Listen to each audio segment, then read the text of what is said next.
ब्रह्मा जी की उम्र की तो नहीं लगा सकता है कंप्यूटर आज के समय में। आज का विज्ञान इतना नीचे है और हमारे ऋषि मुनियों का विज्ञान बहुत ऊपर था। तो 1000 चौकड़ी बीतने पर ब्रह्मा का एक दिन होता है और 1000 चौकड़ी जब बीतती है तब रात्रि होती है। 2000 चौकड़ियों के 24 घंटे और इसी प्रकार से 30 दिन का महीना और 12 महीने का वर्ष नारद और 100 वर्ष की उम्र लेकर के एक ब्रह्मा आता है। जिस ब्रह्मांड में हम और आप बैठे हैं इसमें 100 वर्ष की उम्र लेकर के एक ब्रह्मा आता है। जो लोग कह देते हैं ना, कोई भ्रमित करते हैं हमारे समाज को, 5000 वर्षों में युग बदल जाते हैं, अब कुछ समय बाद प्रलय होने वाली है। कोई नासा के कभी को किसी के वैज्ञानिक जो अपनी अपनी भविष्यवाणी कर रहे हैं अब प्रलय हो जाएगी, दुनिया नष्ट हो जाएगी, वो महामूर्ख है। सज्जनों, आज तक किसी की भविष्यवाणी पूरी नहीं हुई। 2012 में भी भविष्यवाणी हुई थी दुनिया नष्ट हो जाएगी, लेकिन दुनिया ज्यों की त्यों है, अभी तक कुछ नहीं हुआ। तो हमारे शास्त्र की एक बात आज तक कोई काट नहीं पाया वैज्ञानिक और न काट पाएगा।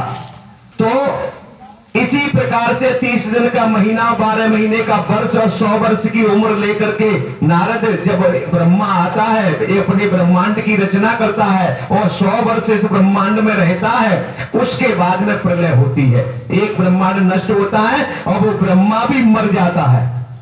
फिर वो 100 वर्ष के बाद ब्रह्मा भी मरता है और जब वो ब्रह्मा मरता है ना, तब मेरा एक लोम उखड़ के चला जाता है उसके सम्मान में। लोमस जी कह रहे हैं कि मेरा एक लोम उखड़ करके चला जाता है और अपनी छाती को खोल के दिखाया है।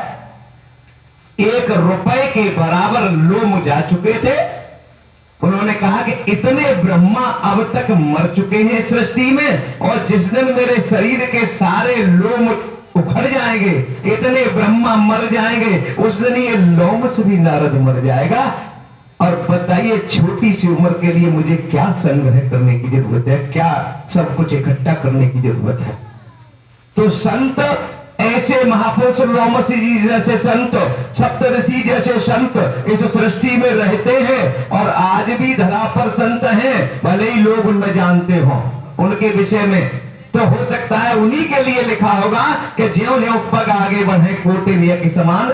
विस्तार तो बहुत कुछ है और यहाँ बोलने वाले भी कई, तो एक वक्ता और भी हैं।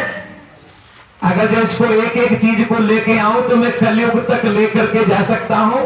इस सृष्टि में हमेशा संत महापुरुष रहे हैं जिनके एक एक पग जाने पकड़ के लिए और करोड़ों करोड़ों यज्ञों के समान फल मिलता है। पूज्य स्वामी जी के विषय में कईयों बार बताया है, खपड़िया बाबा के विषय में मैंने भी बताया है और आप लोग परिचित भी बहुत हैं और जाने पहचाने, जिस चीज को परिचय कर लिया हो, परख लिया हो, और फिर भी हम जानबूझ के यदि उसे नकार दें, जानते हैं भली बात कि कामधेनु है ये और गलियों में घूम रही है, और कामधेनु का काम होता है जो मांगो सो पाओ। कामधेनु क्या करती है? जो मांगो सो मिलता है। और ऐसी कामधेनु तुम्हारे आने से पहले आके विराजमान हो गई जगत पर, और हम करोड़ा वासी, आसपास वासी अभी इंतजार कर रहे थे बाबा जब आएंगे तब घर से चलेंगे। सज्जनों, और पूज्य स्वामी जी के विषय में ज्यादा नहीं कि वो कईयों बार बताया है।